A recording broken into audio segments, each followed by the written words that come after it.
माधो जो मोते और न पापी। जीवन भर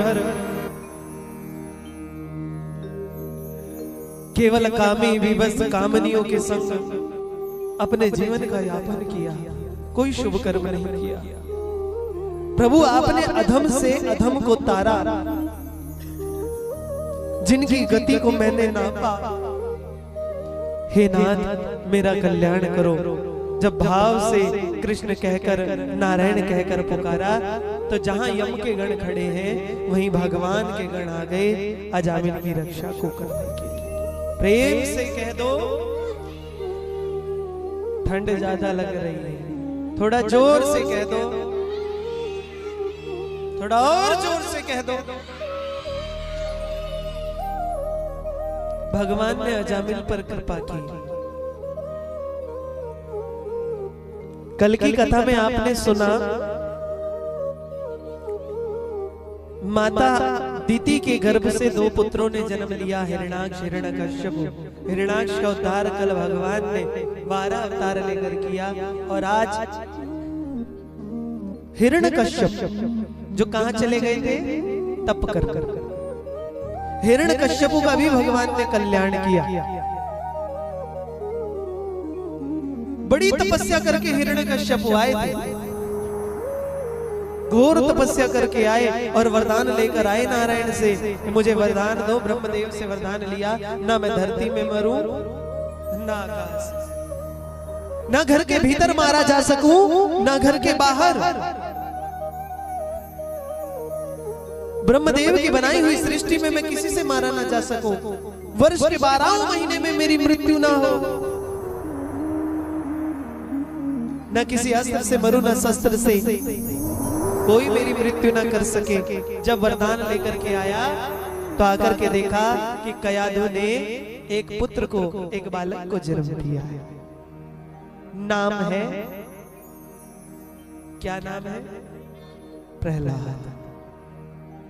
नन्ही सी अवस्था है, बाल्य अवस्था है, पर संस्कार बड़े श्रेष्ठ, संस्कार बड़े आनंद देने वाले, बड़ा सुख देने वाले, भगवान का भजन करने वाले हैं, नाम जप करने वाले हैं। पिताजी अपने पुत्र को देखकर बड़े प्रसन्न हैं, गोदी में बैठा लिया। ये मेरा पुत्र है, मेरे जैसा बनना चाहिए, तपस्वी यशस्वी, जैसी मैंने साधनाएं की हैं इससे भी बढ़कर के साधना करे।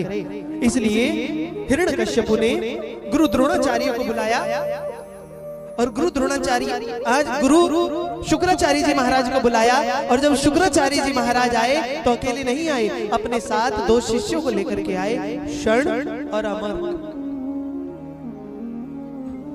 शर्ण और अमर्क के साथ में शुक्राचार्य जी महाराज जो राक्षसों के गुरु हैं भेज दिया, जाओ गुरुदेव इसे कुछ असुरी ज्ञान दो ताकि ये मुझसे भी ज्यादा बलशाली हो, तपस्वी।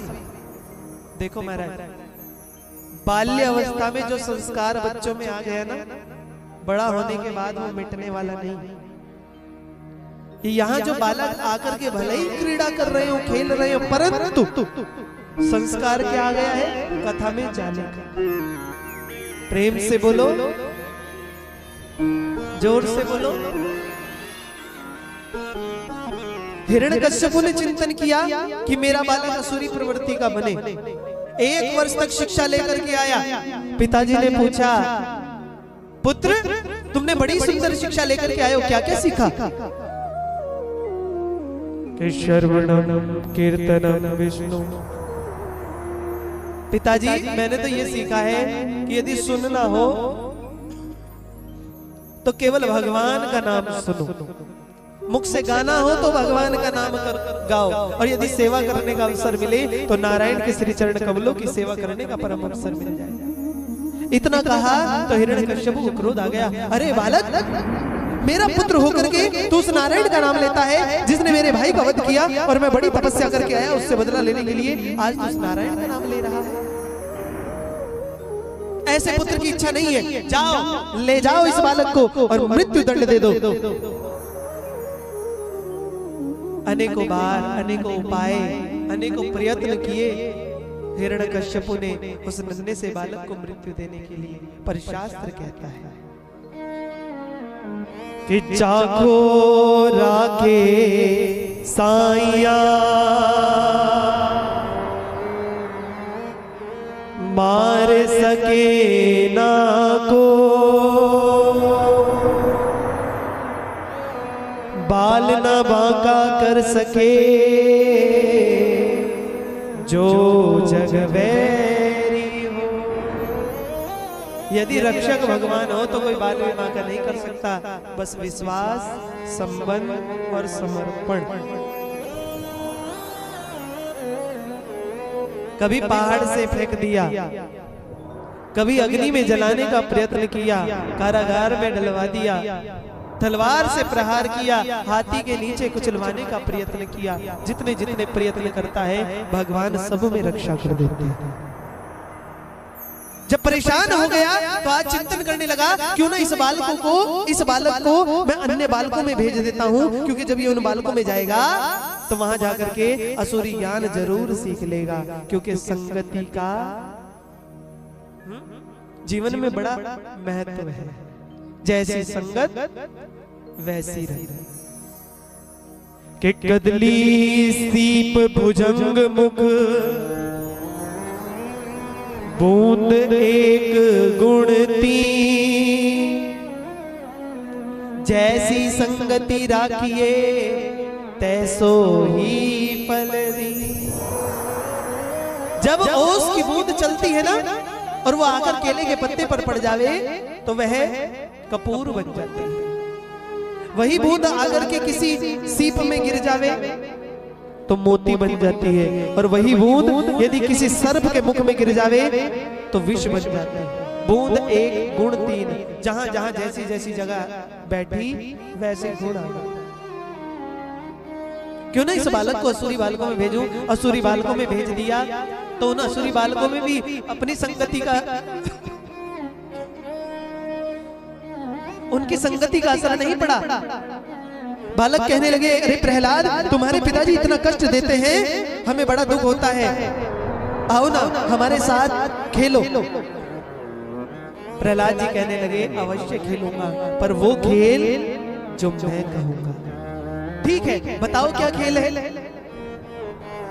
किसी को ढोलक दे दिया, किसी को मजीरा दे दिया, किसी को झांझ दे दी और बोले बजाओ और मेरे साथ उत्सव मनाओ और मेरे साथ खेल खेलो और कहो नारायण नारायण श्रीमन नारायण नारायण नारायण नारायण नारायण श्रीमन नारायण नारायण नारायण।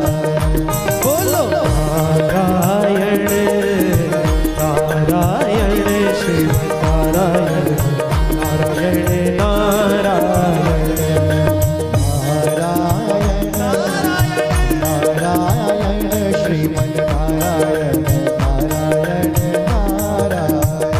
भजमन नारायण नारायण नारायण नारायण नारायण नारायण। ओ भजमन नारायण नारायण नारायण श्रीमन नारायण नारायण नारायण। बोलो नारायण नारायण श्रीमन नारायण नारायण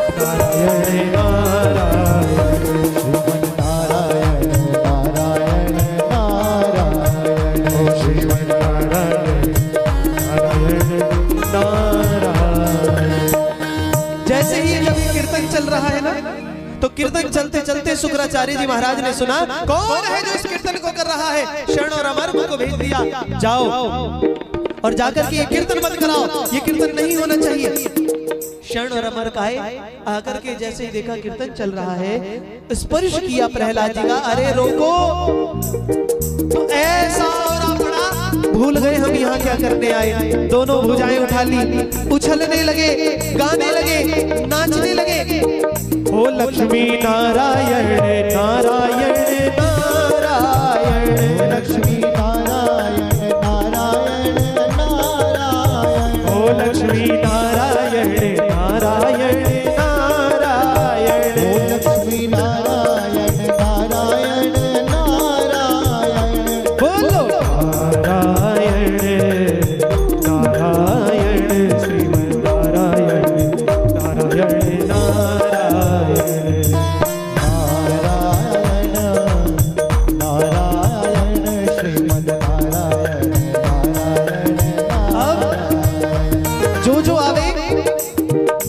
शंकराचार्य जी महाराज भी आए, सभी बालकों ने उठा लिया, उछालने लगे, वो भी नारायण नारायण गाने लगे।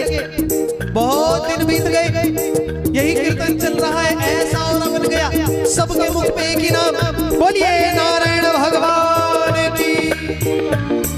जहां जहां ध्वनि पहुंच रही है वो रह नहीं पाता, केवल नारायण नाम का उच्चारण कर रहा है। और जब ये नारायण नाम चल रहा है, उसी समय हिरण्यकश्यप आए, एक प्रहार भूमि पर किया और वह कीर्तन रुक गया। हिरण्यकश्यप ने देखा कि ये बालक नारायण नारायण करता है, पकड़कर ले गए भरी सभा में। अरे दुष्ट, मदातन, मूर्ख, तू जिस नारायण के नाम का चिंतन कर रहा है, आज मैं तुझे तो बाद में देखूंगा, पहले तेरे नारायण से ही निपट लेता हूं। बता कहां है वो नारायण जिसका तू चिंतन करता है, और आज देखता हूं कि वो तेरी रक्षा कैसे करता है। प्रहलाद जी महाराज कहने लगे, पिताजी नारायण तो संसार के कण कण में विराजमान है, यदि कण कण में है तो इस खंभ में भी होंगे।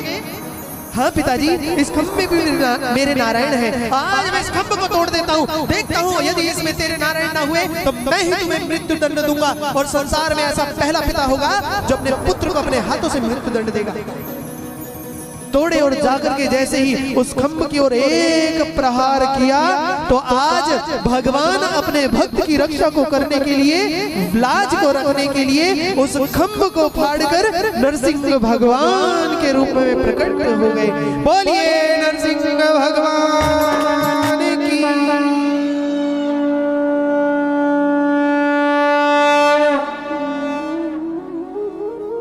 हिरण्यकश्यप ने देखा और देख करके युद्ध करने लगे।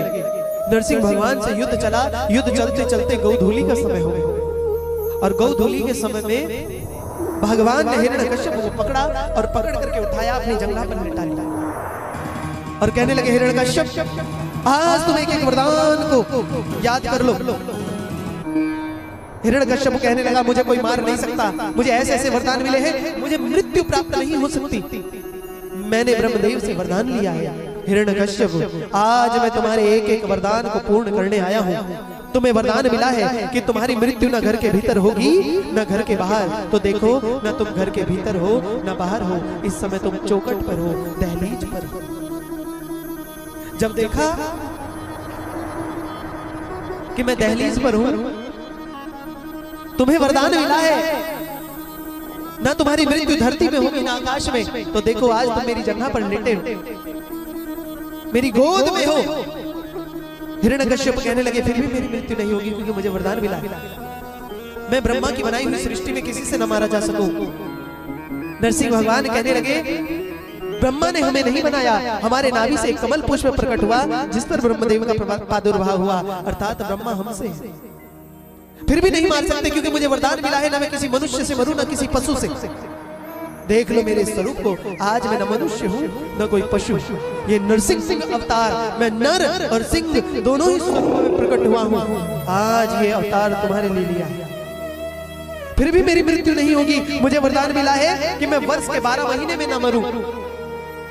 एक वर्ष में 12 ही महीने तो है, कैसे मेरी मृत्यु हो सकती है?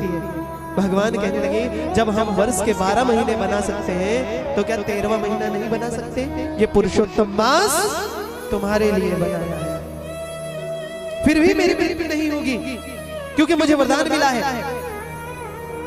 कि ना मैं किसी अस्त्र से मरूंगा ना शस्त्र से। भगवान ने कहा आज किसी अस्त्र शस्त्र से नहीं मारेंगे। देखते ही देखते अपने नाखूनों को बड़ा किया और हिरण्यकश्यप की छाती को फाड़ करके हिरण्यकश्यप का उद्धार कर दिया। बोलिए नरसिंह भगवान